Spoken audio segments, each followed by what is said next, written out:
Welcome to another edition of Sideline Sanity with me, Michele Tafoya, brought to you by Legacy Precious Metals. There's never been a better time to invest in precious metals. Go to legacypminvestments.com, legacypminvestments.com. We love them. Make sure you get in touch with them. They'll help you out. This is a really special edition leading into the holidays, into the Christmas holidays. We've already started Hanukkah, but you're going to get a lot of joy out of this, I think.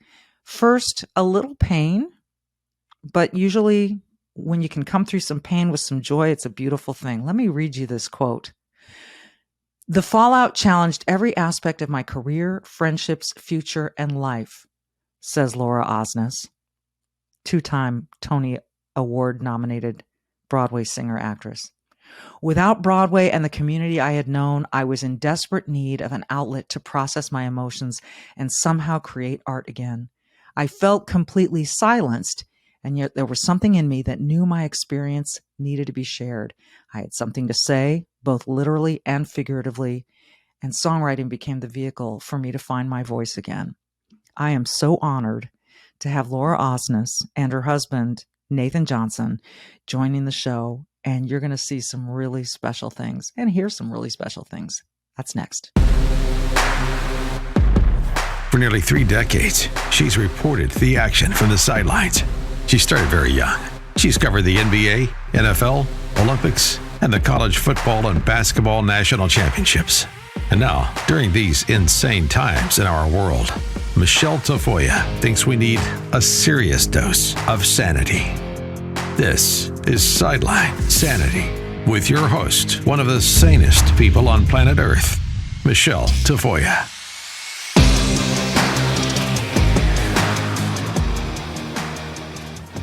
Yes, this is not a Christmas card I am showing you. It is a darling couple in their Nashville home. Laura Osnes, her husband Nathan.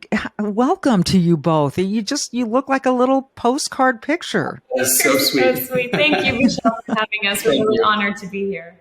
Oh, it's my honor. It's such an interesting story. I have some friends who perform on Broadway, and you are a remarkable talent, Laura. And what happened to you is a subject that I really like talking about because it needs to be told again and again what is happening to people.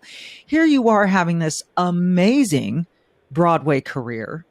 And can you sort of bring us into what was the first shoe to drop? Sure. So, yes, I was essentially kind of publicly canceled in the newspaper last summer of 2021 in New York City. I had to back out of a one-night concert that the venue was suddenly mandating the vaccine, and we hadn't yet been vaccinated.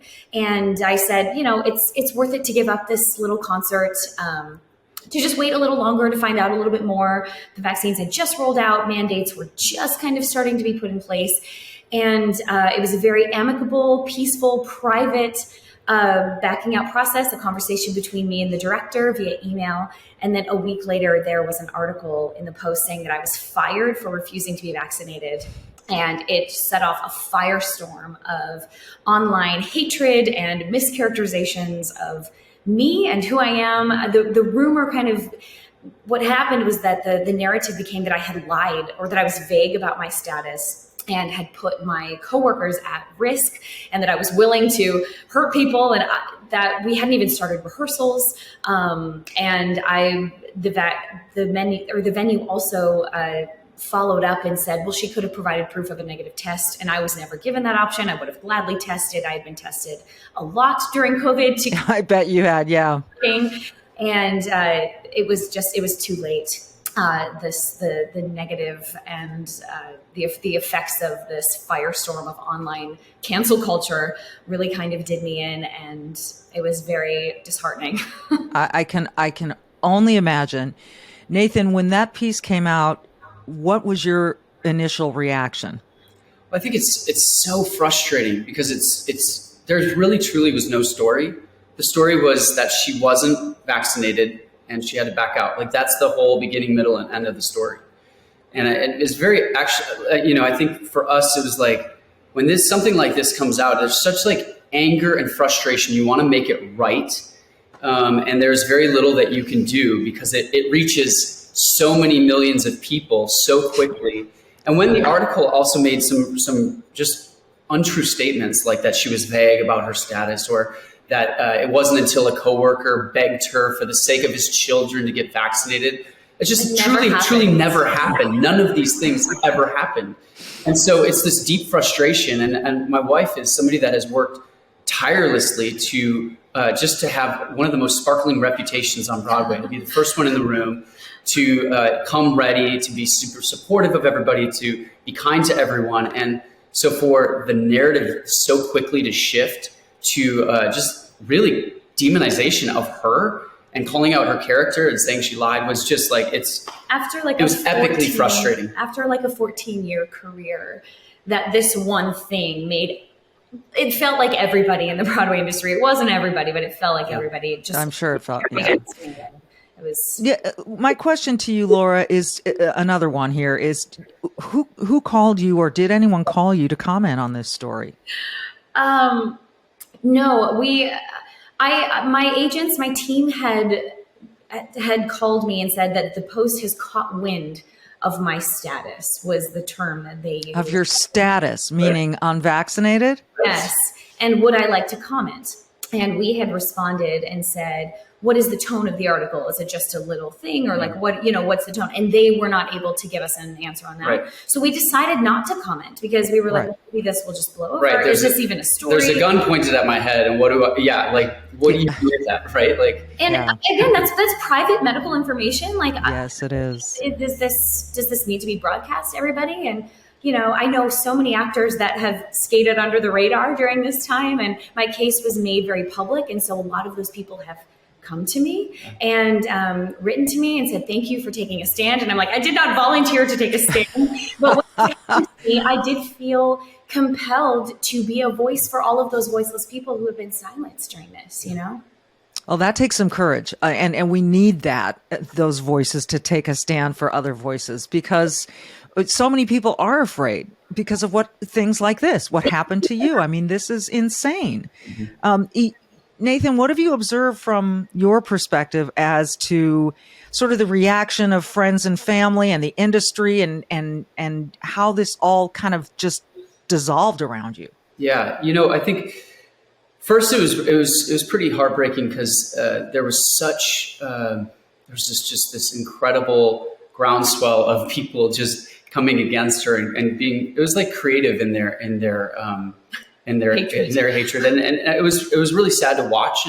And while I don't think that was everybody, I did feel very much like nobody could stand up, or nobody could voice support, and so I think it was difficult to watch in that way. It was really encouraging to see a lot of other people come around her, and a lot of just even people in our new Tennessee community, people that were so supportive here. But it was so fast and so furious at how it happened.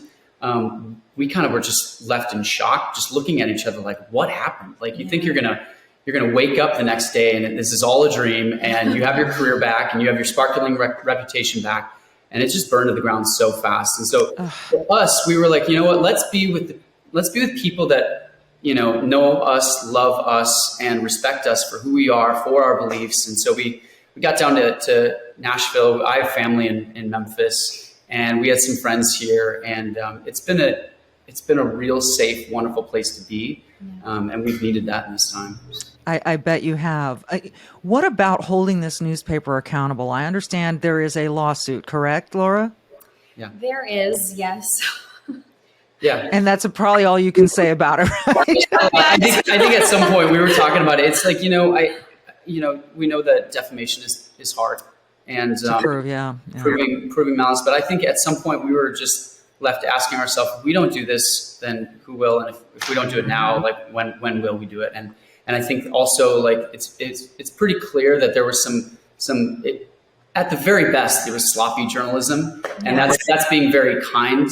And so we're going through that process. Obviously, not a whole lot we can say there, but there was just so much inflammatory language that it's hard for me to look back and go, how could this not be malicious? Like, what was your intent?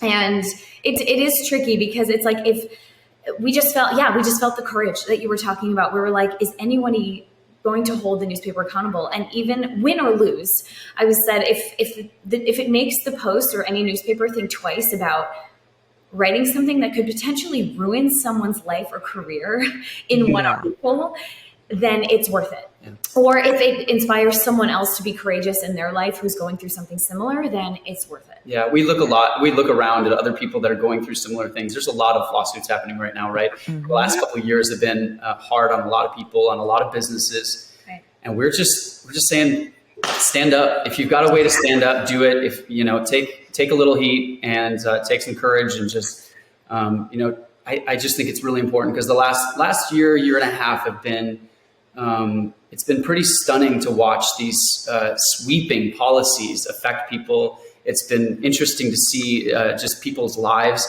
upended, their careers upended over this stuff. And so we're just, I think we're just trying to be an example of a way to move forward in this. I love that. I absolutely love that. And you're right. I mean, we've seen it in the military, right? We've seen these decorated heroes being told they can't have their jobs because they didn't want to get the jab, even though they were still working before the vaccine was even available. I mean, none of it makes logical sense. It feels as though we're in an Alice in Wonderland type of existence. And the quote unquote journalism, trust me, I've been there. I've been a victim of that as well. And I say victim lightly, but I've been the center of that kind of story as well. And it's terrible. And it does anger you because you're sitting there going, okay, this is being published as though it is truth. Mm-hmm. And a lot of people see it in print. And so they believe it is true when it's not true. And it just makes you want to scream. Laura, I can't imagine what a toll this has taken on you when you've built this amazing career. And was there one in particular person or entity that abandoned you that was particularly shocking to you? Yes, several. And we don't need to get specific again. Okay. I'm not here to call people out, and we are working on forgiveness a lot this last year. That's been our new motive. But I feel like everybody, even my closest friends, felt like they had to distance themselves from me during that time. And I continued to lose multiple jobs because no one felt they could associate with me. And even good friends where it would be like, we love you, but blah, blah, blah. And so what was hard is that nobody publicly stood up and defended me or came out to say that article was untrue or whatever.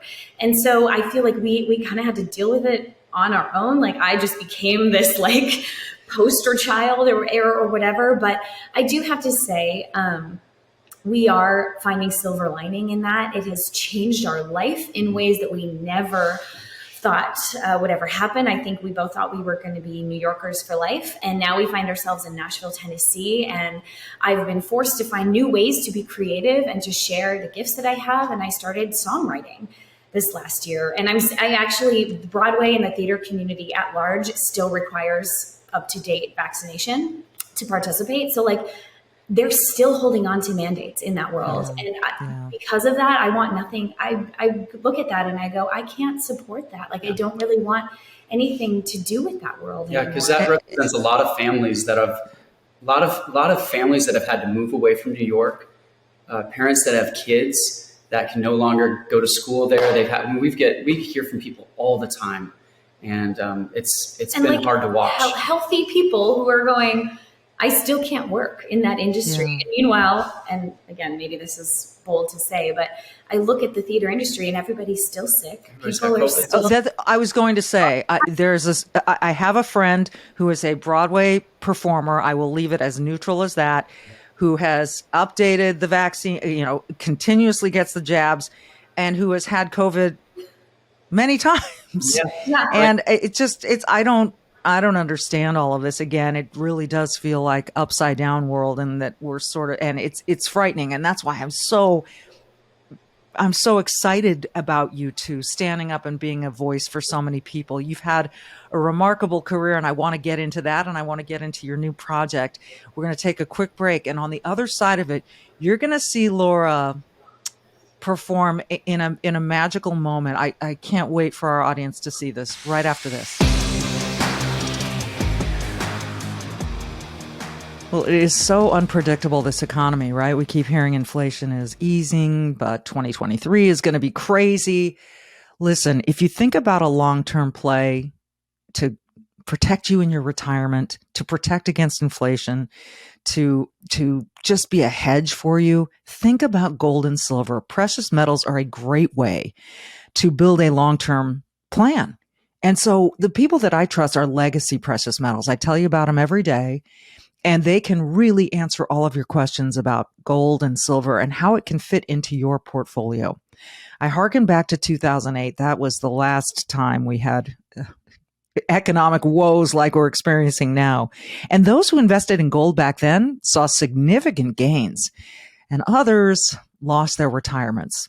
So now is a good time to pick up the phone and call Legacy Precious Metals.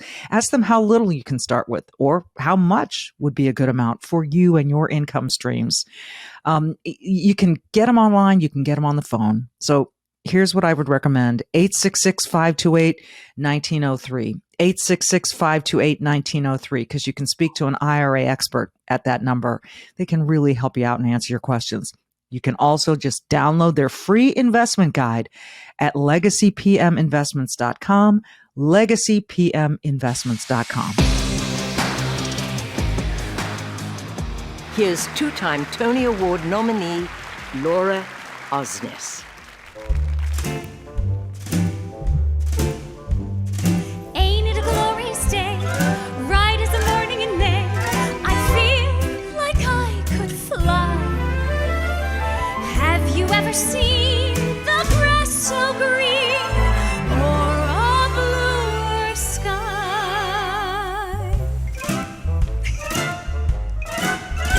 Oh, it's a jolly holiday with you, Bert. Gentlemen like you are for you.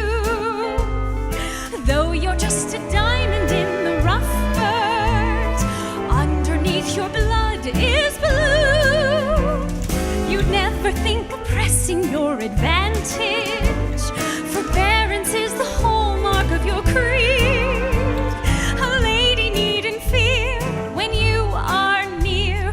Your sweet gentility is crystal clear. Oh, it's a jolly holiday with you, Bert. A jolly, jolly holiday with you.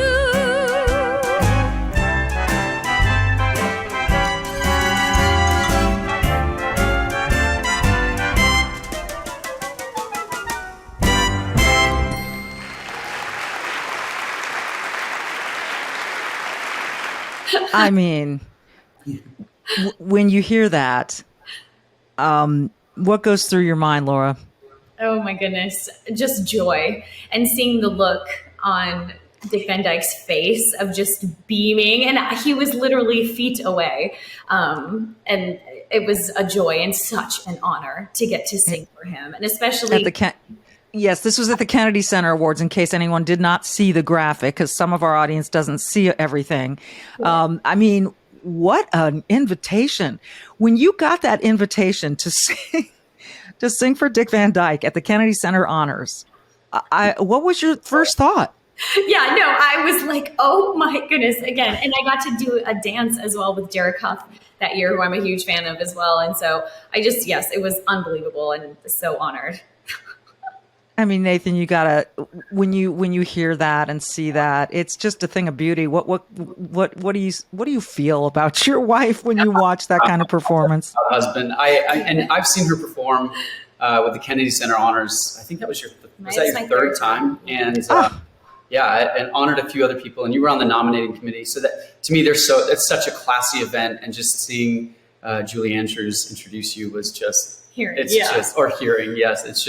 incredible. So there's been a lot of those incredible career moments for her, and so as a husband, it's been really easy to just get behind her and support. The singing performance there and the dance. You know, you're moving around the stage light as a feather. I thought you might actually fly because you looked so. I mean, you looked so elated. To keep it together and in that moment and sing it so beautifully, that just comes from being a pro, obviously, but it's just gorgeous. So I wanted to show that because I was preparing for this interview and I saw it and I thought, oh my gosh, Like, that's kind of amazing. That's really, really cool. That's got to be one of the highlights for sure, right? Absolutely. And Yeah. thank you for finding that clip and for showing the whole thing, because it is just so magical. And I look back at that too, and I remember the joy. But it's hard because this horrible thing happened that made me be like, I'm not allowed to do that anymore. It's so weird. But, It's insane. And I hope there comes a point where this insanity goes away and where you get to be right back where you belong. But you've used this obstacle. I'm a big fan of using obstacles as an avenue toward other things. Big fan of Ryan Holiday, who writes about Stoicism. The Obstacle is the Way is his first book. And so you said you've turned to songwriting. On the Other Side, Part 1 is what you're releasing. Is it out yet? yes, it came out in October. Okay, October. I'm way behind. All right. This is awesome. So people can find this. What can they expect to hear when they listen to On the Other Side, Part 1? So yes, because I felt like I was kind of silenced publicly. Otherwise, I just started pouring my heart into songwriting. Was paired up with some incredible songwriters here. And I felt like that was one healing, cathartic way to be able to share my heart and share my experience. And so the album is called On the Other Side, as if coming out from a valley, as if being on the other side of cancel culture, so to speak. And so I don't shy away from going through that experience. There's a song called Bitter, where it's essentially kind of my breakup with New York. And saying, I want to forgive, but I'm not ready to forgive. And I just came from a very truthful place there. There's a song called Great Divide about the loss of friendships and relationships, and how this little thing became such a great divide between people and families. There's another song called Thick Skin, Soft Heart, about having to develop a thick skin and not take things so personally. And, those were the values I was raised with, and trying to be that type of person in the world, but then getting pummeled and being taken advantage of, and just being a rug for people to walk on, and having to develop a thick skin through it, but not become a jaded, hard-hearted person. That's really hard, easier said than done. Absolutely. And then there's a song called Anywhere about, having Nate, and like, I can be happy anywhere as long as I'm with you. And our life has, taken a lot of twists and turns really quickly. And home is not a place or a building or a city or a career. It's the people that you surround yourself with. Nathan, I couldn't help but think through all of this how lucky she was to have you with her, because going through this alone would have maybe been, 5 times harder, right? And so what has it been like to be relied upon and, someone who has had to get her through this? Yeah. I mean, I think early on, we talked about how we do want to approach this. I don't think people talk necessarily about what it does to a family and how it affects. I mean, it's like you become this, the person that's the eye of the cancel culture. It's like that they become this island bit, and it's like every arrow is directed right at them. And immediately at the beginning, I said, let's do this together. You're not alone. We don't do anything alone. Like, we do things, we make decisions together. And so let's do this as a team. And for me, it's just been, I'm so honored to be able to do this walk with Laura. She's an incredible human. It's cool because I've been able to see strength that she didn't even know she had, be able to be shown in this time. And you really do find out what you're made of. And then you also, and then you get to dig even deeper than that. And so for me, it's been an honor to be able to just, at times literally pick you up off the ground. Yeah. And, been there, Laura. I get it. There's nothing to be ashamed of in terms of needing to be picked up off the ground. I'm getting a little misty, you two. This is so, but it's the essence of marriage. Is to be a team, in my humble opinion, is to be a team and make those decisions together. And that's why I'm getting a little misty, because that's a beautiful thing. So Nathan, what are you doing now professionally? Yeah, so I have a production company in New Orleans. So this is nice to get to be a little bit further south. I can go there if we jump into a production or something. And then I had a photography studio back in New York City. Man, we got slammed in the shutdowns. I will say that it's hard for the small business owners in New York. It's hard to not feel a sort of a small sense of betrayal, because you invest in a city and then it shuts you down. And then, you've got these massive big box retailers and other big businesses that can stay open. But the mom and pops that sunk everything into this business, were shut down, and it was really hard to come back from. So we held on by our fingernails for about a year and a half. And then finally I just, when we moved down here, I was like, I can't do this any longer. Yeah. And I don't think I want to. And so I think that was one of our, when we came down to Nashville, I think that we were really excited to be in a place that, should something hit the fan again, we're in a place that doesn't believe in that. And that's not the standard. And so for me, it's kind of transitioning a little bit out of, photography and going more into the film production world. Finding new ways to be creative. Exactly. And I mean, the resilience that you're both showing in your careers, and you just described that so well, Nathan, that it made me mad inside that you sink so much into a city. And again, they allowed what they called essential businesses, big box businesses to stay afloat. And all the little guys suffered. Yeah, that's right. We looked at a lot of restaurants. We just went back to New York for a. You did. I did, yeah, for a few days for a wedding, and I didn't recognize my neighborhood. I mean, it was so many different businesses that just, 50% of the businesses that I saw in my neighborhood were completely shut down or they had been replaced, and so it's sad, And that wasn't lost on me as a small business owner. It's just so many people that happened to. Reflected. All right, I'm going to spring something on you too. Oh. I know. Okay, so what's your favorite Christmas carol? Oh, mine immediately, I think of Silent Night. I don't know why. I just have always loved it. It just is peaceful. And it is peaceful. It's beautiful. I think it's my favorite too, and it always makes me cry. Even in that silly Pampers commercial where they play it and you see the sleeping babies, I lose it every time. Okay, wait. The Muppets Christmas Carol, The 12 Days of Christmas, is legendary. So anyway. Laura, would you indulge us with a few bars of Silent Night before we go? Oh my gosh, I would be so honored. Okay. Silent night, holy night, all is calm, all is bright, round yon virgin mother and child. Holy infant, so tender and mild, sleep in heavenly peace, sleep in heavenly peace. Oh, well, if I wasn't misty before, I am now. Gosh, goodness, that is so beautiful. Thank you for that. Now, on the other side, part 2 is coming around soon, right? Yes, I am continuing to write.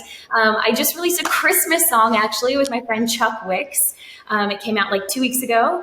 And then I'm going to have a bonus track to the album that's going to come out early in 2023. And then we hope to release part 2, 5 or 6 more tracks in the spring or early summer.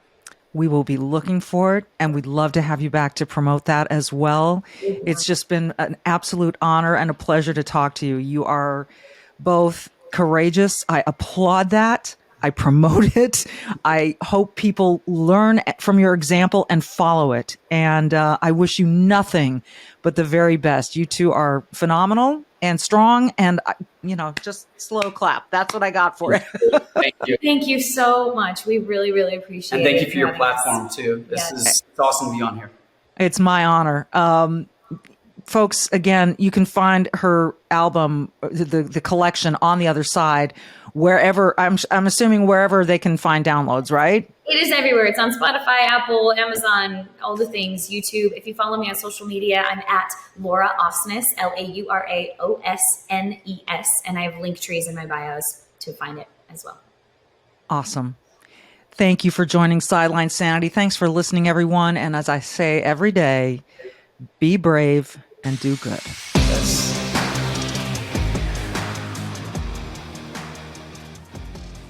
Happy to talk once again with Charles Thorngren, the CEO of Legacy Precious Metals. I think it still is confusing to people, some people, as to why a precious metals investment would be a worthwhile one, particularly at this time when they're thinking, I'm doing all I can to put gas in the car. Why is now a particularly good time? And we'll go from there to how small of an investment is worthwhile for someone. A great question. And I think the importance of why really comes into the fact that we have to save for ourselves, whether it's a little here, a little there, whether it's making it a plan and putting out so much a paycheck, whether it's making sure we fund our retirement account. We have to realize we are responsible for ourselves in the long run. You mean that no one else is going to ride up and save us, on some white steed? It ain't going to happen. It ain't going to happen. And anyone who's promising to do that is getting ready to take advantage of you in some form or fashion. Yeah. And so if I'm an investor, a potential investor, and I'm looking at legacy precious metals and I'm saying to myself, yeah, this sounds smart. I don't have a lot to spend. What would you tell that person? I would say, do what you can. If you never start, you never get there.